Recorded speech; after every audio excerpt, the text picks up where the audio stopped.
بسم الله الرحمن الرحيم الحمد لله رب العالمين والصلاة والسلام على رسول الله سيدنا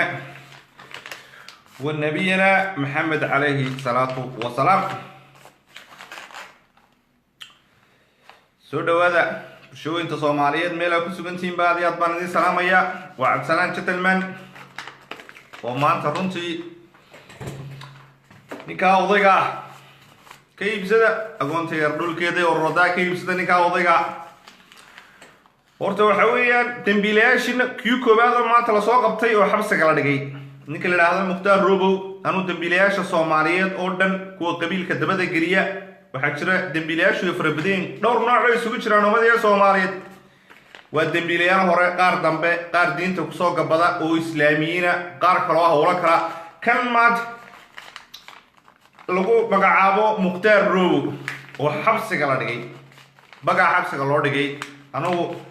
amxara kale saane China saddeed qabtaan xitaa oo xabsiga dhigaan Mukhtaar Roobow dhiigiyo umada uu daadiyay waa ku salaamay walaaltana taaniye David ee waliba maanta madaxtinimada oo soo doontay baa wax kastaba aniga igaga darnaaba ninka odayga kaar baabigu hayba oo waxana Soomaali war ma ka qoosataaba dalka kii shareeyta dadka iyo masaakiinta iyo cid kastaba leeynay kuwi garanay jabaadaha oo iyagu arrimahoodu qaar oo political bay ahayd iyo arrimo siyaasadeed iyo khilaaf siyaasadeed iyo oo waxba dhaafayinba kuwi aan waxba dhaafaynba ciyaal kurka ka guriyay ee dumarka kurka ka guriyay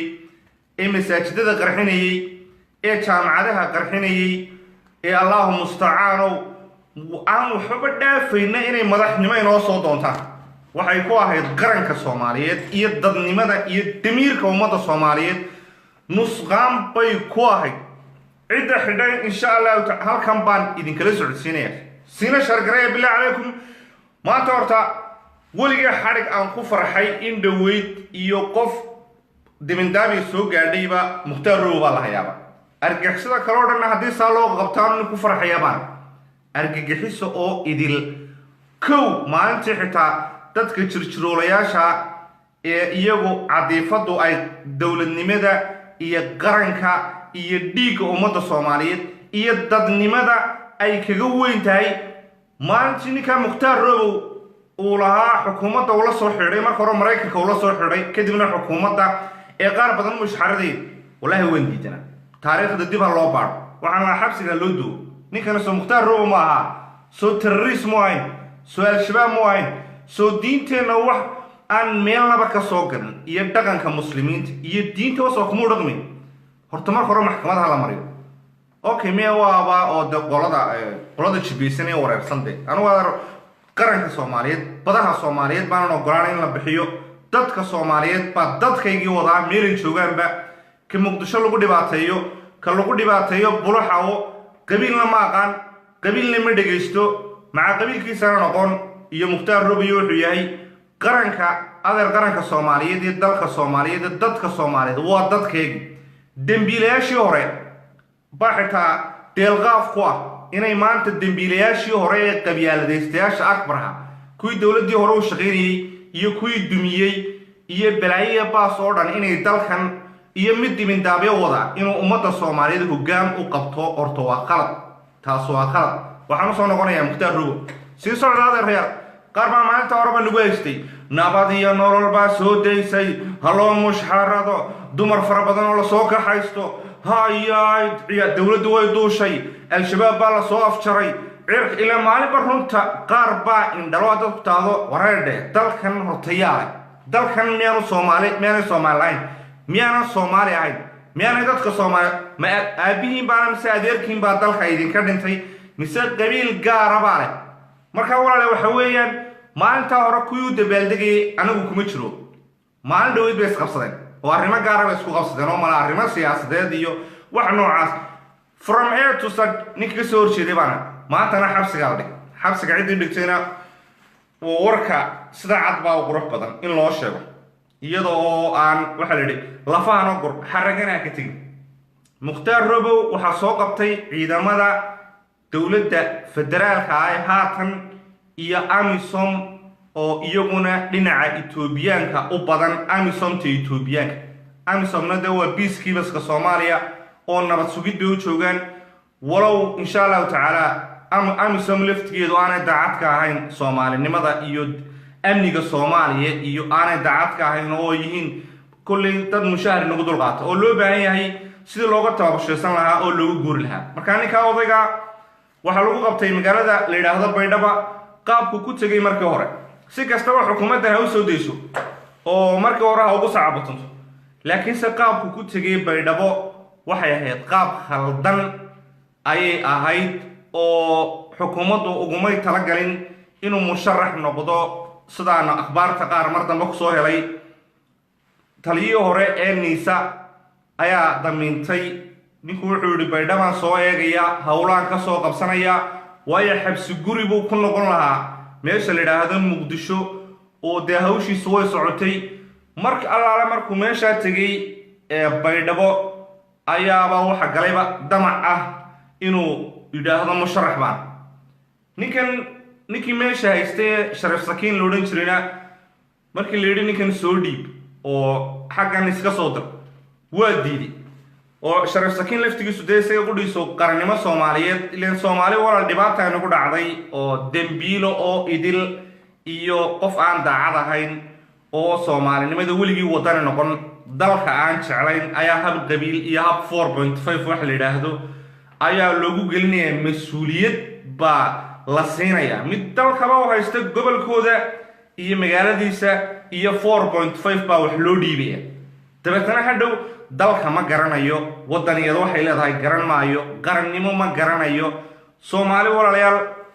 horta ilaahay way lahaan jireen wadaniyo fara badan oo ummadda Soomaaliyeed dad bay ahaan jireen nool oo war jasiirado yaryar oo dunida ku yaal oo Cape Verde ku la yiraahdo iyo meelaha Portugiisku ayaan badahooda cidina u soo dhawaan badahoodana laga qaadan Seychellesta iyada xitaa imika qayb ka mid ah Faransiisku leeyihiin meelaha u dhow Mayotte iyo Reunion ku la yiraahdo badahooda lama bixiyo madaxweynihii hore bad bixinayay kana mararka qaar soo dhex galaysaa kuma mid wadaniya baa anagu inta badan saasumaano eegna waxna war bal ilaahay mar buu soo diri doonaa Soomaalida Axmed Guri oo kale way Soomaalida waxa baabiya beriga horeba taariikhda Soomaalida dib u raacdaan Soomaalida waxa baabiin jiray cadow dibadda kaga yimi oo awood badan oo ama Europeana iyo mid Soomaalida macaanka oo isaguna macaanka oo hadhow Soomaalida madaxa isu geliya Axmed Guri waxa la dagaalamay saa la socotaan Portugiiska la dagaalamay ninkii la odhan jiray Portugiiska ahaa soo heli jiray meelii la odhan jiray Fausto da Gama inankiisiba xitaa ku dhintay dadkii dagaalkii galay markuu Axmed Guri dagaalamayay waa ogeedana markii 77 xitaa dawladii awood Soomaaliya cududii Soomaaliya horta dawladda dadka qaar baa waxay u haystaanba cudud dabeenu Maxamed Saad Barre keligii hogaamiye dalka buu ahaa laakiin cudud waxay cududii Soomaaliyeed oo dhan tan leenahay war la isku keeno oo cududii Soomaaliyeed waa tataala meesha la yiraahdo Lawyacado ilaa raaskambooni waa tataale cududii Itoobiya lagu galay ee godi lagu qabsaday ee dirdhaba lagu qabsaday ee jijiga iyo heer lagu qabsaday ee Itoobiyaanka lagu jabiyay ee markii dambana Kuuba la yimi adeer waxay ahayd cudud Soomaaliyeed qoliyinan qabyaaladu saacada kaga fadhiistay waxay ahayd cududii Soomaaliyeed ee maanta kala dhantaaran ee dhinac Soomaaliland ay taalo dhinac Puntland taalo dhinac Jubaland taalo ee reeraysiga hal reerna weligii faa'iido ma keeno awoodna ma noqdo ummadda Soomaaliyeed taas waa taan uga digayo qaar aan isiri way dhagale wallahi isma dhaamaan bal balaayadan maanta Soomaaliya ka socota qabiilnimo madax isku jira qaar qabiil bay wax ku diidayaan qaarna qabiil bay wax ku difaacayaan labaduba isma dhaamaan aragtina ma haystaan haba u badnaadaanba koonfurtaba niyow dawladnimada soo wareejiye qarannimadan iska soo wareejiye waa ku dawaqdeen annaguna goonigoostku waan ku dawaqnay waqooyigana waa bay xooga markay isku wareeraan ay madaxa isla galaan waa bay isu tanaasuliyeen idinkuna soo wareejiye maalin al-shabaab baa noqonaysaan maalin terrorist kala noqonaysaan maalin upside down baa samaynaysaan maanta daaxita wallahi video qaaray soo direen dustbin kan dhigay protocol ahaan ma dustbin ka u dhigay markuu ka soo degay ninka la yiraahdo asiyaasa forkii uu ka soo degay aadan cadda international airport protocol xumada meesha ka socotay iyo kuwa kamaradaha la cararaya iyo dowlad xumada ay dadkaas picture-ka ay bixinayaan war miyaanay xitaa ilin dunidu way arkaysaa sutile nidaam la raaci jiray ee dowladnimada ee ninka kamarada sitaa meel kale soo istaagi jiray in loo ogolaan jiray ee loodhan jiray intaasay idinku wax sawiro oo kamaradaha qaada waan ku faraxsanahay madaxda dunidu inay maanta timaado caasimadii ummadda Soomaaliyeed iyo dalkii Soomaaliyeed laakiinse isdhexyaaca iyo protocol xumadan waxaas oo dhan waxa ugu wacan inay ma qabyaalad lagu keenayo qabyaalad baa lagu wataa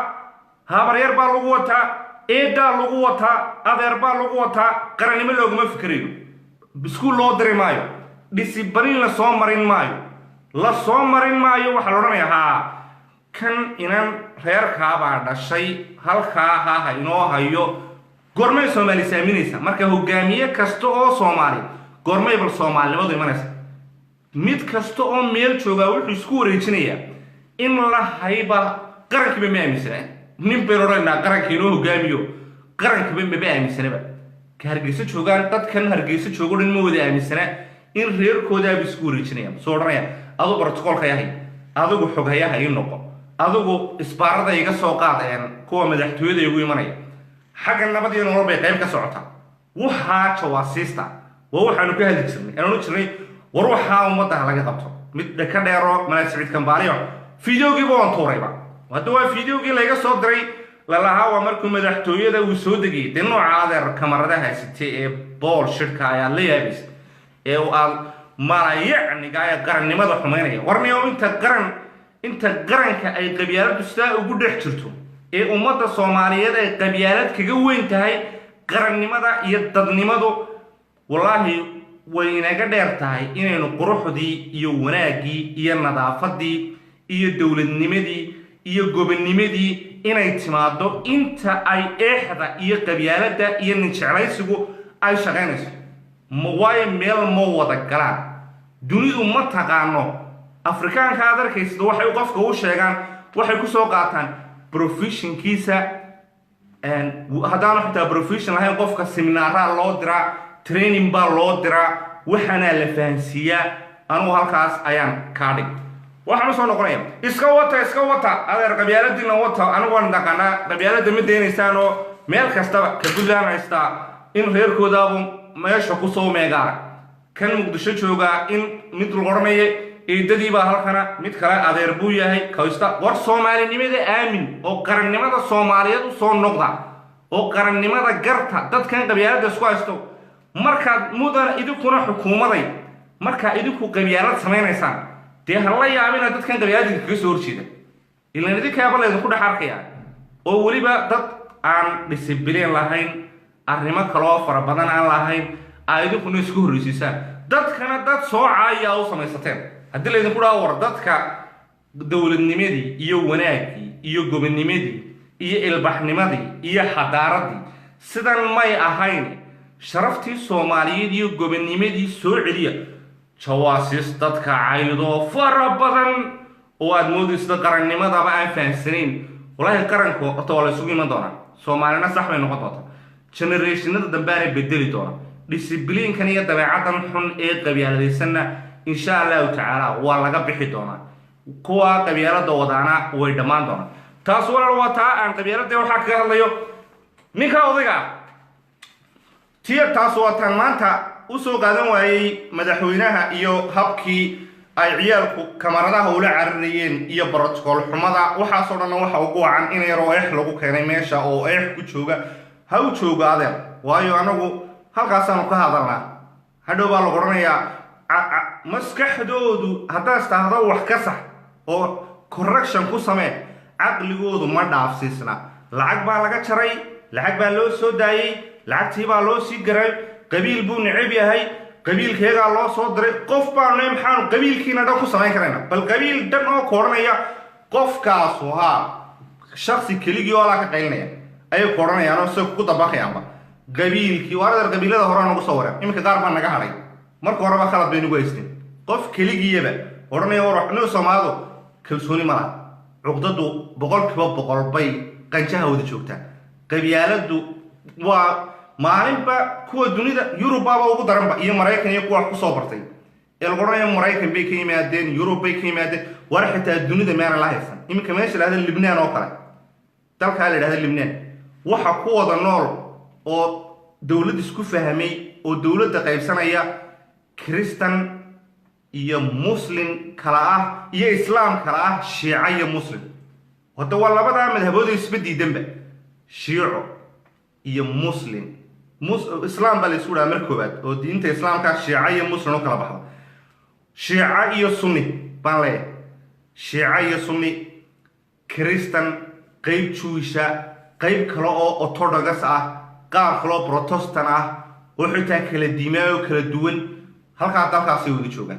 وحيدا وحا سمية هذا وما دي سومالي يا سمي هجامي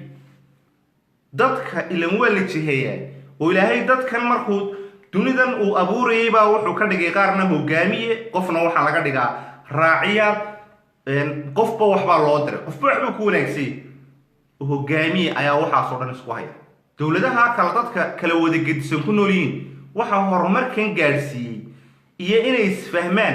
iyo inay nabadgelyo samaystaan iyo inay qurux banaadaan iyo in awood yeeshaan waa hogaamiye dadka dhan mooda Soomaali hogaamiye baa habar kaga dhacayba hogaamiyuhu waa hogaamiyaha ka sameeynaya muxuu waa hogaamiye kalsooni leh oo conference leh oo garan kara kan iska fogay ku xumeynaya hadduu mid wanaagsan yahay soo dhaweyso hogaamiye ummadda ayaa wax wanaajiya oo dunidan deena maxamed alayhi salaatu wasalaam wuxuu hogaamiyuha oo ilaahay waa kidee dunida baa soo daray ee asxaabtii kala haagay ee diinta kala waday ما شاء الله مركا ummadda bulshadana hogaamiyaha fiican wuxuu ka soo dhax baxaa sida ummadda ba sheegto bulsho fiican ayuu hogaamiye fiican ka soo baxaa bulsho marka hore baan qabyaalad ku dhaqmin qoralka wala WhatsApp-yada horta qabyaaladana cabaar la dagaalamaya WhatsApp iyo group-yada loo samaystay qabyaaladii wari WhatsApp iyo group-yada lagu qaybiyaaba wax soo soo tolo reerkan maxaa isku qabsatay reer dhan oo inantii iyo inankii ilan waxan aniga casharayga barta aniga waxaan soo maray oo mar habar jeclooda kow saasawriya ku soo diray mid kastaba show WhatsApp group ilaa waa tibir hore laga soo tuuray goorma laga soo tuuray anu bartaasaan wala ka hadla calankayga Soomaaliyeed baan waligiiba sidaniya WhatsApp group baa lagu sameeyay dabadna bartaasa asqada iyo xumaanta iyo fayraska lagu qaybiyaa masala ha hebelka reerkeenu ku kacsan yahay qabiilkeena ma jecla dembigu inaga galay war xagan ka galay dembiga iyagaaba dulmane waaba kuwan u doodiyaan leeyahay war nin qura wixii haysta dawladnimadiinu qura ka qaatay dadku waa dayacantiin WhatsApp iyo groupada walaalayaal iska ilaaliya WhatsApp iyo groupada wax shar mooyee khayrba kama yimaadaba bariga horaan marka qaar siro fudud markii buriyayga tooreen way ku garanayaan ma uu soo gaareen sana ka tuura mid baa uu hayo halkaas qabyaalad walahi reerkeena bariga hore qabyaaladii ba xagan ay ka wadaan iminka qurbahay ka wadaan ama WhatsApp samaystaan reerkeena bariga hore reerkaas islaayeen reerkan kala baa cadow nagu noqday ka kala reerkii ba ayaa la yiraahdaa way islaayeen waa balaayadii oo WhatsApp groupida oo inka arrimuhu ba ka arkaan rag ba iska ka soo hadlayo war xagga diga soo maqashay ونيو دويد social media همان لسه حتى ميرات كسو هذا شيء ما قارئ نيو قل WhatsApp أي عد كاغا لغو صور دكتوريو مثلا عبد السلام شنتل معها والله معك وهردر ما دي مقش ما وقف ما غير بعد مقش حاجات دي مقش شو WhatsApp جروب كلام بتشربه أو فرا بدن أو بين تلقو قايبيو أو ريارو سمايستين أو قبيلة أو سمايستين حتى عرب سومالدو ما يرانيسو قربينا قولو كاسي ليماتي قرن إن WhatsApp جروب سوق كيران إن سوق هيا WhatsApp جروب ده ولا كيا وما دي سوما ده دون سنة عاف ما دان تاسنو واتا نيكل لي هذا مختار روبو داون مختار روبو سوقها دي the last ديجي عبوها ديجي عبدي وجود بيبوها كل هراء وما تطبيعات كل خلطة ما يابن إميرها كل شوقة قار هلال كانوا هيا أقل كسر سنتر ده قار وابس سنتر بقى قار كلا برنامج كيس كيشرن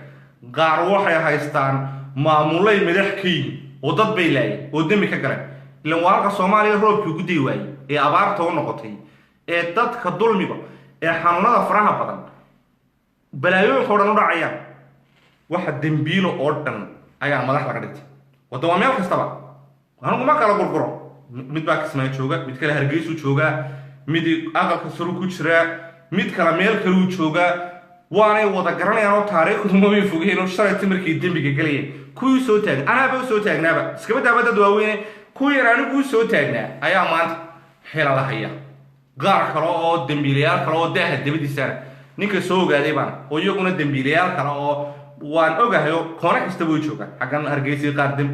daaha dabadiisa baa la yiraahdaa talooyinkay bixiyaan waa dambiilayaal waaweyn oo akbar waa dunida dabigeedaba dambiilayaal ay madaxinoo yihiin waynu qasanayba مثلا ما أنت واحد اللي له مصصو بحال يشك نك مصصو دراسة دمبيله رواي واركاني ميكا ما أنت لقبتي اللي له مختار روبو يسوون وحوها دمبيلة دافي ومعنقك أو كفاني إنه أمد مسلمين ومساكين أو وحبك لبسن إنه لايو أو ده والجهاد oo ku jihaadnay oo waanu janaday galayaan oo inuu ciyaal yar bambooyin ku soo xiro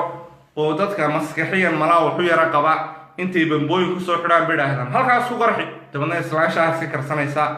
qof tamaandha xabuu biibinaya mid iskuul ka soo rooxay mid iskuul ku sii socda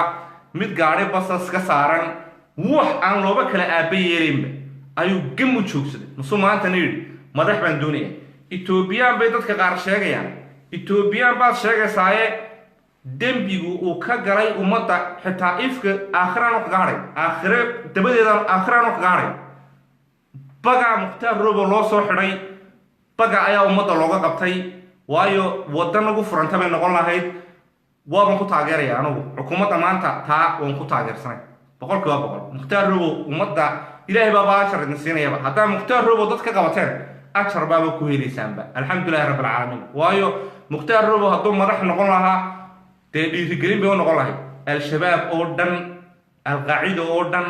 داعش أوردن كون كرانين تي يسوكين سودي بان بيقول لها طلبات ميراها ومدى الصوماليين اللي قد دميو ولا لا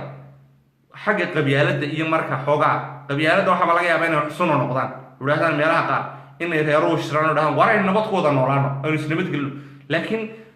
markii waabani loo fikray xagga dadka Soomaalidu waskayra siflabud di islaamiya waxa la yiraahdo islaamiya in lagu burburiyo oo tan kabana laga burburiyo waxa la yiraahdo niman xag jira oo aan diinta si fiican u aqoon laakiin garka uu intay la soo baxaan damaca social media ku jiraan hada rag qaar salaada tukanaya 4 saacadood oo gadweyn leh oo wari oo intay social media reer raacaya nin kale oo nin caaya بلاي يجا تكوا وحام بدن ما سيدو مركز كلاسو حمانيان وري وقاب نوع عصبة قاد كيس قال كينو يسكتاي قربها يشوجان دل كيبي يشوجان وحاني انترس بانو شقير تبنا قاب نوع عصوني رجوبا قبصنا هذا وإسلامي اللي ده ما كان إسلام سماضها بقول صدين الإسلام وقال هذا إنك ساكا بقار قال بنسيسني أو يرو قال ويروي رجعتها تنوح على خاصة لكن كلك رأس سماض وإن إسلامية رجوبا قبصنا مهرين اللي قبل برون لها بيكملها تا بقولك بقول ناس أفشري حق طوال على الصحراء وحويا إيه حقيقة تدخل قاربة مياخر سوق قاضية وبين هذه تيتوبي حدوها وصحبة يتوبي هذا لفت كذا تنبيجي ساكوي نابع هبار بابو هاي إلهنا دافيه قاربة وحق قاضية لكن حقيقة وحويا عيدا كقبطي وعيدا كفدرالك الدولة وعيدا كدولة فدرالك يعيدا ما أمي صوم أيا قبطي oo xiray isaga ayaa markii hore waantii dhan diiday oo wax kastaba diiday mar allaala markuu baydhaba yimina wajh kale la soo baxay qorsho xitaa ma ahayn markii hore inuu sharaxo oo musharax ba noqdo ee dalkaas ka baylahdaade in kastaaba oranayo intuu qabyaalad iyo malaarheer anuu ma garanay in kaaban maqlay niisaantiga aan ma ka ma sha Allah bari baa yiro noogu yimid jirtaan anuu wax kale garan maayo sagoodhigi niisaan tahay بالنمط عادين ولا ده صوماليات بتسمى شرف بدن قولي كونيمو لكن ملا نيسان يا قبيلة داود دبدك لي أو بيدابيا ملا حكا وين كا أنا قلت أن كنت بيكره دو برعات فورهير كي دبدك لي بقى وده هذا وردت خنا لا يوحى خبحة أنا وقبيل صلعنا عند ملاها كسوقات ملا عرفت يموت مش أصل عكس الصدق تمام هذا ومدحوين أنا مريم وأنا قلت تيكرا كانوا ده كاسر ربش كودي تنا ولا يلا ما دوني يوم متى إن قديد دوداش iyo gooni goosadka anigu ka soo horjeesta weligeena ma qaadanayo laakiin waxaan kale iyo caydoodan iyo waxa kor baan uga baxay waayo waxaas micina ku sameynayso mowqifna maaha mowqifku waxa weeyaan waa ka sareeya mabda'a guud wanaagahay waxaan lagu soo daalaya waa Soomaalidu ba soo daalayso qabiilkaygu wuxuu la mid yahay qabiilada kale Soomaaliyeed iska wareersan ee qabiil kastaaba qarannimadii ka doortay qabyaalada oo de Soomaalidu imika waxay meel kastaba isku wada haystaan qabiil kasta oo Soomaaliyeed wuxuu doonayaa inuu dawlad iyo calan yar oo maala yacni marka calanada kale la mid yihiin wax micnaa badan ma sameynaysa maxaan kaga daalayaa badii maxaan isku kaga daalnaaba aan iska qabsanaaba waxaan isku qabsanaynaaba iska yarba niman iyaguna laf baytoobin ku hayaan marka isku wareermayne intay Soomaalinimada saxda ahayd ee Soomaalidu miirsanayso ila Soomaalidu ku waaleyn markay miirsadaan de Soomaalidooda ay dhinac ka raacayaan meel la meetiin meel la meefogan laakiin argagixisada walaal iska ilaaliya guuliyo gobonimo waxaan kaloo aad iyo aad ugu faraxsanahay amniga Muqdisho inuu sugan yahay qolyaha iyaguna wax duminaya ee iyaguna qolyahan idhaahda mucaarad ma walaal mucaarad ma kuwaas waa beenalayaan mucaaradka saxda waa mucaaradka ka faa'iideysta godololooyinka ay xukuumadda leedahay ee wax saxa idhaahdo waxaas loo hal hagaajiyo sidaan u imka maanta la yahay بروتوكولكي مانتا وحي عيالك يرعي سود ودوبيين قوليهي اد مدن مدحوينه adiga madax meel ka sarreeyo la salaxay ma jiro anigu ciyaalka horan ugu horeer lama na sheekaysto mana dhigeysto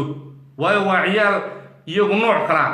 adiga ugu sarreeya cod waxa kale buu ku soo gaarsiiyay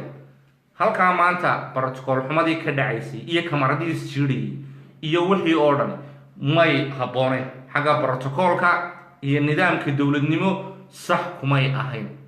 waxay nagu ahayd qaranka waayo sharaftii calanka Soomaaliyeed iyo qarankii Soomaaliyeed baa maanta meesha mareysay dal kale oo martiina winooyin adiga waa mudan madaxweyne markaad Ethiopia tagtay iyo markaad Eritrea tagtay waxa lagu soo dhaweynayay wax la yiraahdo protocol habaysan oo nidaam leh oo dad la sii diyaariyay laakiin waxaan saddex yaacay marka dambe anaga stay madax kalena way ma doontaa caasimada Muqdisho hadii Ilaahay ka dhigo waxa iska qabo ka kuwan le iyaguna dalka looma baahnaa inay dalka sumcad xun ka bixiyaan adarkuna mucaaradka idinkuna waqtigiina suga oo waqtiga doorashada la gaadhayo suga inta ka horeysana nidaamkiina iyo hababkiina hadaa guuleysataana ahsan anu qof kasto calanka Soomaaliyeed ku guuleysta oo dalka dawlad xun walaal dawlad aan baydanta dalku waa inuu xun ka jiraa iftiinuu ka jiraa iyo nidaam iyo dawladnimo oo dib oo faylay wala noqono UN ku inala wareeginba kiimaada waan waa taageeraya sifa sharciyo oo sax ku yimaada midna aniga adeerkay maaha midna eedaday ma dhalin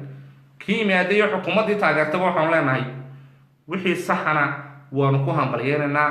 waxyaabaha aan u aragno inaanay qarankan ku fiicnayna waxaan leenahay war qaranka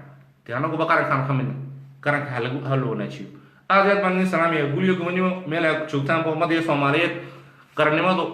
qarannimada qaada ka roon tol iyo reer inta qabyaalada ay kula socon jirtay ama imika ay kula socotay billahi alaykum 900 jeer baan idin sheegay aniga iga hadha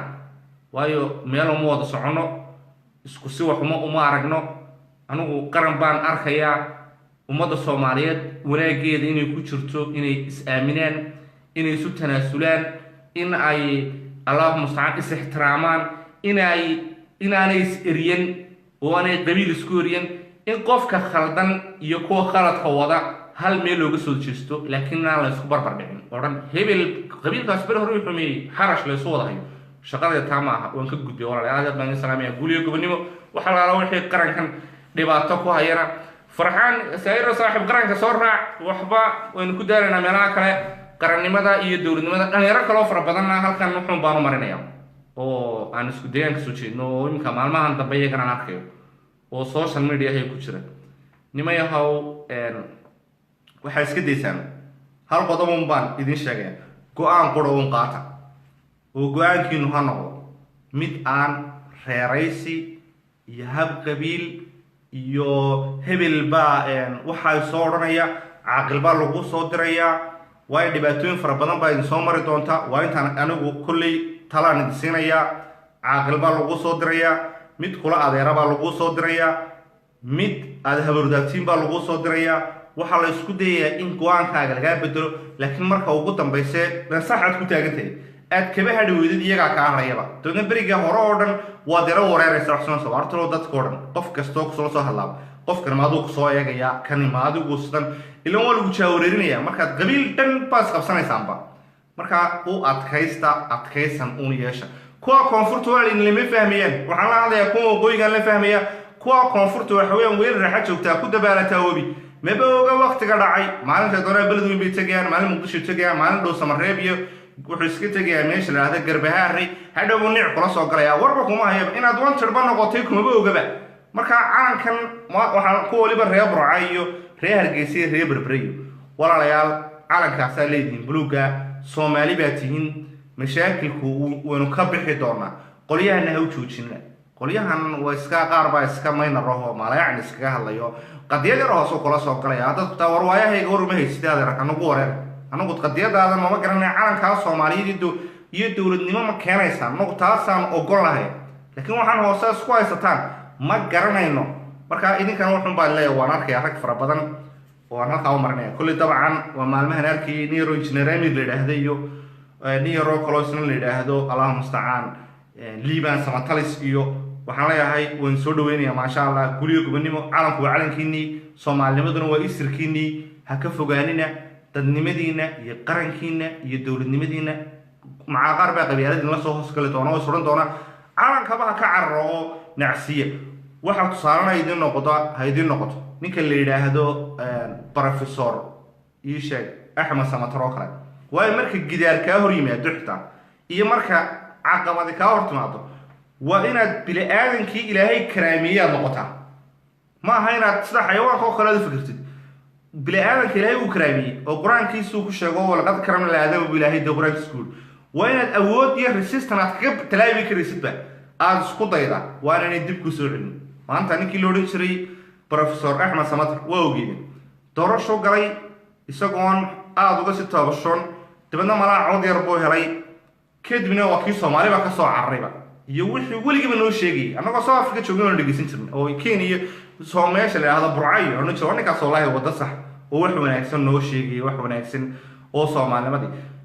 waa qofku waa cadhoon karaa waxyaabaha qaar uu dhaliili karaa laakiin inuu dhinaca kaleba kasoo istaagaa qalabay dhinacii kaleha kasoo istaagay maantana maxaad arkaysaa meel hoose oo wuxuu ku sii dhacayaan caadi baahayn waa kaloo iminkana wuxuu dhaliilsan yahay musabixiya kulmiye iyo waxa la yidhaahdo waxaasuu dhaliilsan yahay cali khaliif kalena waa arkaysaan oo isna hargeyso ku wareera marka ninka talada seegtay waxay ahayd ninka lahaa professor axmed samatar inuu markaa okay dunidu halkaa mar maaha inuu intuu samro professorro kale iyo howlo kale urursado soo gaashaanto soo hub urursado mar labaad markaa haddana oo ama uu qaranka dee dhinac kalaba qabsado ilaan qaranku maaha keliya kursiga madaxtinimada guudun maaha uu qabsado taasoo kale yaan idinku dhicin isagaba qaar baa malaa dee ka xanaajiyey markaa way ku soo doonanayaan qolyahan koonfurta ha u badnaada anigu reer waqooyiga waan isfahnaa maca reer waqooyiga markaan leeyahay dadka qaar baa waxay moodayaan burcayo hargeysa iyo berbera war maca reer laascaanood iyo reer ceere gaabo iyo nimanka reer awdal iyo sayla filimaan kasta waan isla fahmaynaa iyaga hataa haddaad maalintaad wareersantaha dadkaba maagisi dhinac bay kaa marayaanba waa nabadaba koranayaan kuma sotonayaan qaar quuquuqdaa garabaa jira oo meeshaa ka yimaado kuwa ha u joojino wala qadiyadba ma laha reer bay ka hadlaan iyo beri horaa waxaasoo anu maca markaan reer ka hadlayno reerkaygu waa wax sax war reerkaasoo beri horaa waxan waa waxaynu isku laynay ee awowyadeen isku laayeen aynu ka gudubno inaynu isxaqirnay iyo inaynu qoloba tidhaahdo waxba ma tihin iyo adiguna waxba ma tihin iyo ana amiir waa wixii dalkuba ku dumiyey taanu ka tagno aad aad baan idin salaamaya markaa walaal dhalinyarada waxa la yidhaahdo dhalinyarada iyaguna iminka faraha badan ee reer waqooyiga ah reer waqooyi dadka marka la leeyahay waqooyigu adar calanka way ogolyiin midnimadana way ogolyiin soomaalinimadana way ogolyiin malaa intan hargeysa iyo kooxdan burcay dadku u haystaan war kuwa hargeysa jooga oo koro inay dabcan waxaan rabaa inaan dadka qaar wax faasiyo qaar baa mardi waqooyi baa lasoo hadalqaado haysteen gooniga oosadun waradeer ma aha waqooyiga gobollada dhan ee aad arkaysaane awda leh meesha hada sooleysana qaar baa bullaanaba qaar kale waa qaatumo qaar waa wax kale marka waa jihay iska dhanoo fara badan ha isku kaa wada qaadina waan leenahay dad caalankan iyo midnimada xukuumadana way ku dhex jiraan yaa daba idinku koonfuray walaalayaal dalku hadduu dhinaciina ka soo dego oo aad dowladnimada iyo nidaamka aad garataan oo musuqmaasuqan iyo wax isdabamarintan iyo wax burburintan iyo iyo eexdan idinkuna aad ka iska daysaan oo dowladnimada iyo wadaniyada u soo noqotaan Soomaaliya dhan buu hagaagaysaa oo aad qarannimada garataan iyo dowladnimadu waxay tahay oo kuwa dowladda joogaana iyaguna ay dadka isku soo dhaweeyaan oo ay turaale la yimaadaan oo aanay ku jiqsiyo ku xumee dadka ulayman hadba ilan Soomaali weli qabiil kama dhamaanay kuwa iyaguna la oranayo dowladda Allah hayb iyo wax noocay waa iyaguna turaale ka shaqeeyaan turaale waa inay soo dhaweyn ka shaqeeyaan marka anaguna waa wanaagsanaa aad iyo aad baan walaal idin salaamaya meel ay joogtaan guuliyo gobonimo ninka odaygana Ilaahay baa naga soo qabtay waa ma sha Allah iftiin baa mana soo socdo umada Soomaaliyeed Ilaahay dambiilayaal fara badan ay naga soo qabto wayna duceysanana qarankana madaxdana ha loo duceeyo marna ha la toosiyo oo ha la saxo marna ha loo duceeyo taasa walaal faa'iido lagu gaaraya waxaan ay dadku shubayaan in leeyihiin Ethiopia wax qabsatayna Ethiopia ma xidhin ciidanka federaalka baa xidhay anaga xogtahayna ninka madaxda Mukhtaar Roobow ciidanka federaalka ee dowladda ayaa xidhay iyo ciidamada AMISOM oo qaar Ethiopian ku jiraan markii horena sifa khaldan baa ku yimi meeshan oo ahayd inuu soo booqdo meesha la yiraahdo baydhabo booqashadiisiiba waxa ka dhalatay inuu yiraahdo musharax baabanay muujimeel de lacagtana dalalkan in dumiye iyo raggan de dalka Soomaaliyeed dad lacagtii qaatay de idinku anaga iska haystaan war nimankan maamulada joogay iyo kuwa siyaasiyiinta waxaan haystaan idinka lahaa dhulkii Soomaaliyeed bay cashuurihiisii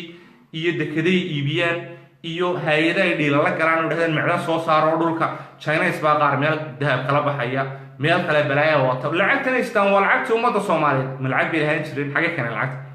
tiyuun baa la isu dhidhiibaya mana hebel kala ku xumee hebel kala ku jiqsi odaga way la kacday aad iyo aad baan idin salaamaya wassalaamu calaykum waraxmatullaahi wabarakaatuh